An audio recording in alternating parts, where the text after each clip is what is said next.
Good morning, and welcome to your weekly message from First Congregational Church, Milford, New Hampshire. I'm your pastor, Al Hoyt. Today is Thursday, March 31st. Tomorrow is April Fool's Day. Quite a few announcements this time. There's still time to get your dedications in for the Easter Bulletin. The forms are in the April greeting, and they're in the narthex. We still have these wonderful sunflower pins that Carol has been making, and there is no real price for them. She's just asking for a donation. 100% of the funds we raise will go directly to relief for Ukrainian refugees. We will have more here on Sunday, or you can contact Carol in the office for them. So far, we have raised $1,375 for Ukrainian relief. And add that to the $325 of the checks that we got from the vigil a couple of weeks ago. It brings our total right now to $1,700. That's pretty impressive. If you want one of these pins, just contact Carol. And if you want to just make a donation to Ukrainian relief, please feel free to do so.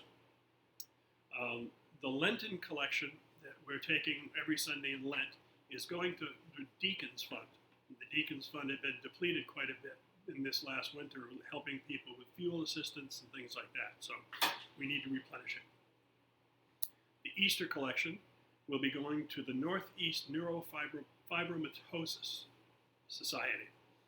That is the trustees have looked into it. It was something that one of the trustees discussed. They looked into it, and they thought that was a worthy place for that collection to go. So on Thursday, March 31st, today, you can come in to pick up your communion elements between 9:30 and 1:30. At 7:30 tonight, there will be the choir rehearsal. Tomorrow, Friday, April 1st, this is not a fool's, between 9:30 and 1:30, you can come in and pick up your communion elements. If you're worshiping at home, please do so. We've got plenty of them. On Sunday, April 3rd, 9 o'clock is adult Bible study in the parish house parlor. 10 a.m., the church service in person and being live streamed. And we have dropped the mask mandate because the numbers are looking pretty good. At 4 o'clock on Sunday, April 3rd, there will be another Vigil for Peace in Ukraine at Messiah Lutheran Church, located at 303 Route 101 in Amherst. If you don't know exactly where that is, it's right where the garden shop is, just before it, on the right-hand side going out towards Bedford. On Tuesday, April 5th, at 6:30 to 9, the Souhegan Valley Chorus will be rehearsing. And on Wednesday, April 6th, the 6:30 to 7:30 is the Lenten Bible study in the parish house. And at 7:30, the diaconate meeting will be having a hybrid meeting. The deacons usually meet at 7, but we'll be meeting at 7:30 so that if you come to the parish house for the Bible study, you could just stay for the deacons meeting. So there's a lot going on in the church right now. There's a lot we're getting ready for. I've been doing a lot of work getting ready for Monday, Thursday, and for Easter Sunday. We're also going to be doing a Good Friday service at the Milford United Methodist Church on North River Road. I will be participating as one of the readers. I know there's some other people that are planning on being there. It promises to be an absolutely lovely service on Good Friday, and I hope you'll plan on coming as well. On Easter morning, of course, we will be doing our traditional sunrise service. This year, it's the Methodist Church turn, so we will be at the United Methodist Church. Reverend Whitley and I have been communicating, and we're really looking forward to it this year. So the trustees at their last meeting decided that rather than follow the number of positive infections that we've been following all this time, they're going to follow the CDC's green, yellow, red accounting system, I guess you call it.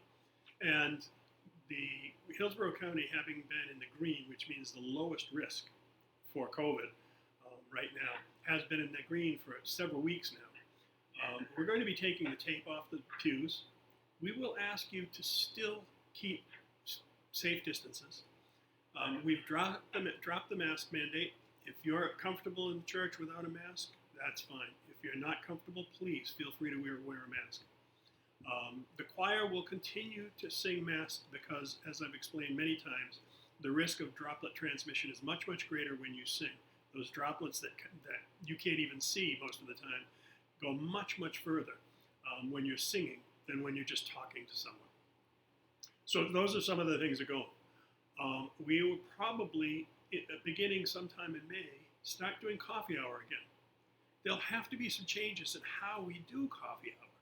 But I'm confident that unless the numbers start going in the wrong direction again, unless there's some variant that changes everything, I think it's time for us, and we've proven that we know how to take care of ourselves. So it's time for us to get back to more things like that. So I hope that all of you who are comfortable will come and will begin to participate more. We may even go back to the traditional communion. We know that COVID isn't transmitted by touch. So we're much more comfortable with the idea that we can go back to passing the communion plate. We can go back to passing and using the communion cups. We may have to take the cups into the church and run them through the dishwasher, but that's not a big deal. So I'm looking forward to getting back to that. The other good news is that the camera system is in. It has been installed. There's still a few technical things to work out. All of the equipment is here. It's all connected. I believe we're going to be using the cameras on tripods for another week or so. But by Monday, Thursday, our system should be all set up and ready to go. I'm excited about that for a lot of reasons. I know Scott's excited about it. But once we get the system set up and ready to go, I would love to have a couple of volunteers show up to learn how to use the system so that Scott doesn't have to be up in the balcony when the choir is singing. That's one of our big concerns, is to make sure that Scott can get down to sing with the choir. And so we need to have a few more than just one person trained how to use it. You know, God forbid if Scott got sick or he's on vacation, then we need someone who knows how to use the system. Unfortunately, I can't be that person because I'm leading worship. So unless we change it around and I lead from the balcony, that's not going to happen. So please consider, if you've got any interest at all, it's a fairly simple system once it's set up. It's a bunch of preset camera shots. Doesn't have to do anything fancy. You don't have to do much of anything except watch the screen and push buttons to make sure that the camera is pointing at the thing you want it to point at while we're doing worship service. It's exciting. So during this whole time, I have been, I've been very cautious about all the things we've done. And I think we've proven that it has been successful. So I hope you're beginning to feel comfortable with coming back to worship.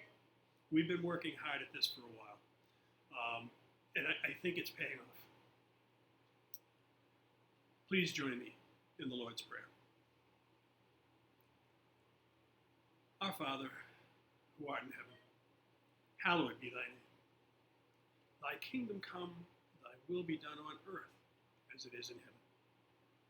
Give us this day our daily bread, and forgive us our trespasses, as we forgive those who trespass against us. And lead us not into temptation, but deliver us from evil. For thine is the kingdom, and the power, and the glory forever. Amen. Well, folks, it's been a rough time, but we've gotten through it. We've gotten through it together, and we've stayed in touch with each other. I think that's something we can all be really proud of. I hope you do too. Until we meet again, take good care of each other. Take good care of yourself. And God bless you.